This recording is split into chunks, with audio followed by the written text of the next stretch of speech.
Medical চাই আমি গম পাইছোঁ যে বস্তুটো 10 বছৰৰ পৰা 12 বছৰৰ ভিতৰত হ'ব।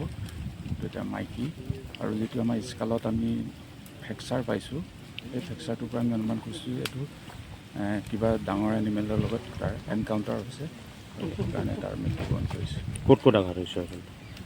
মেইনলি মূৰতে হৈছে মূৰতো আৰু বাওঁফালৰ ভৰিত অলপ পাইছোঁ, কিন্তু সেইটো এটা ইন ফাইটিং নহয় একচুৱেলি, এইটো এটা বেলেগ জন্তু, ডাঙৰ মহৰো আক্ৰমণ হ'ব পাৰে। এইটো যিটো আমি ফ্ৰেকচাৰ পাইছোঁ এইটো অনুমান কৰিছোঁ, মহ বা গড়ৰ লগত লাগিব পাৰে। এনেকুৱা কিবা হ'ব পাৰে।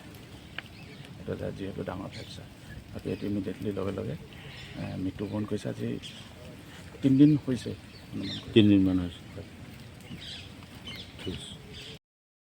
মাইকী হয়, মাইকী।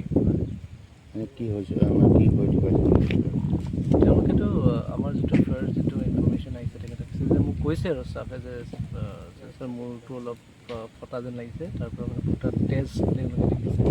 আল্টিমেটলি ফাইনেল ৰিপৰ্টটো আপোনাৰ PM-ৰ পিছতহে আমি ক'ব পাৰিম কিহৰ কাৰণে কি হৈছে। তো PM-টো কৰা হৈছে, আমাৰ FBO আছে, ৱাইল্ড লাইফ ট্ৰাষ্ট অফ ইণ্ডিয়াৰ পৰাও আহিছে ডক্টৰ, তেওঁলোকে কৰিছে PM।